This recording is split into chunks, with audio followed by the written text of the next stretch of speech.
Իշխող հանրապետական խմբակցության ղեկավար Գալուստ Սահակյանի փոխանցմամբ Զարուհի Փոստանջյանը հարված է հասցրել հայ ժողովրդի ինքնությանը։ Սահակյանը ճիշտ է համարում Եվրոպայի խորհրդի խորհրդարանական վեաժողովի հայաստանյան պատվիրակությունից Փոստանջյանին հանելու ազգային ժողովի նախագահի որոշումը եւ մեջբերում է Հովիկ Աբրահամյանի այն հայտարարությունը, թե վիրավորանքը եւ զրպարտությունը օրինախախտում է եւ Հայաստանի սահմանադրությամբ եւ ԵԽԽՎ կանոնակարգով։ Գալուստ Սահակյանին հիշեցրեցինք, որ երեկ էլ ինքն էր վիրավորել տիկին Փոստանջյանին, ասելով, թե նախագահային ուղղված կազինոյի մասին նրա հարցին կպատասխաներ մեջբերում եմ 7 հարկանիով։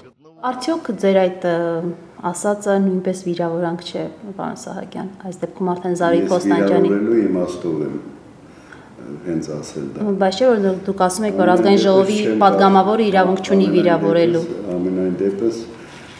դա չեմ կարծում կնկճի Զարուհուն, իսկ ես դա իմ կարծիքն եմ այստեղ ասում եւ Հայաստանում եմ ասում։ Այսինքն եթե վիրավորում ես Հայաստանում դա նորմալ է, եթե դա անում ես Ստրասբուրգում,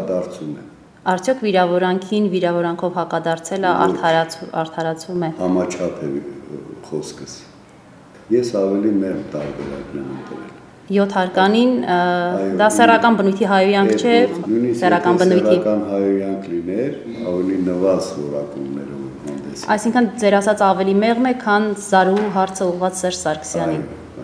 Զարուհի Փոստանջյանին ԵԽԽՎ պատվիրակությունից ետ կանչելու իր մտադրության մասին Հովիկ Աբրահամյանը խոսել է նաև ազգային ժողովի մյուս խմբակցությունների, այդ թվում Ժառանգություն խմբակցության ղեկավար Ռուբեն Հակոբյանի հետ։ Վերջինս մեծ զրույցում ասաց, թե ինքը Աբրահամյանին ասել է, որ այդ որոշումը ճիշտ չէ։ Ամեն դեպքում Հակոբյանը ընդգծում է, որ Դոնթի Բանաձևի համաձայն յուրաքանչյուր խմբակցություն ինքն է ներկայացնում իր թեկնածուին, բայց վերջնական որոշումը կայացնում է ազգային ժողովի նախագահը։ Ձեր գնահատականը դիրքորոշումը ո՞րն է։ Դիրքորոշումը բնականաբար հարցեր կքննարկենք, որովհետև դեռ Զարուհին Փոստանջյանը կվերադառնա։ Եթե հարցեր կան, եթե Արոն Աբրահամյանը ինչ-որ հարց ներկայացնի խմբակցությանը, մենք քննարկենք, բայց միանգամից այդպիսի հայտարարություն անել եւ չեմ կարծում, որ տեղիներ է ժամանակին։ Իդեպ Ռուբեն Հակոբյանը հրաժարվեց ասել իր համար ընդունելի թե անընդունելի է նախագահային ուղղված Փոստանջյանի հարցը։ Ժառանգությունը տեղյակ էր, որ նա նման հարց է պատրաստվում հնչեցնել։ Խմբակցությունը տեղյակ չէր այդ մասին։ Ես այս պահին ձեռնբակ մնամ որևէ գնահատական տալուց, կսպասեմ ինչը վերադառնա։ Այսինքն անընդունելի է, ընդունելի է այդ հարցը ձեզ համար։ Ես կրկնում եմ, ինձ համար մի քանի դեռևս անհասկանալի հարցեր կան։ Ընդդիմադիր հայեղափոխական դաշնակցությունը ձեռն պահ է մնում որևէ գնահատական տալ Զարուհի Փոստանջյանին Եվրոպայի խորհրդի խորհրդարանական վեաժողովի հայկական պատվիրակությունից հեռացնելու որոշմանը։ Ի պատասխան մեր այն հարցին, թե արդյոք ճիշտ են համարում Աբրահամյանի որոշումը, Աղվան Վարդանյանն ասաց, թե դա իր լիազորությունների մեջ չի մտնում, երբ կլինի ազգային ժողովի նախագահ, այն ժամանակ էլ այդ հարցին կպատասխանի։ Ինչ վերաբերում է Եվրոպայի խորհրդում Սերժ Սարգսյանին ուղղված կազինոյում խաղալու եւ մեծ գումարներ տանուլ հարցին, ապա դաշնակցական падգամավորը ընդգծում է. մենք նման ոչ կոռեկտ հարց չէինք տա։ Տղաներից մեկ այսօր ասում էր, որ օրինակ Իտալիայի վարչապետ Բերլուսկոնին, որ հայտնի է իր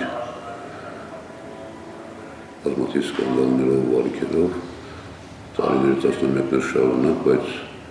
որևէ միջազգային կառույցում դեռևս իտալացի որևէ падգամավոր այս բնույթի հարցեր չի առաջացրել։ Բայց անձի մոտեցման խնդիրն է, մենք ճանաչում ենք տիկին Փոստանջյանին։ Մենք նման բան չէինք անի։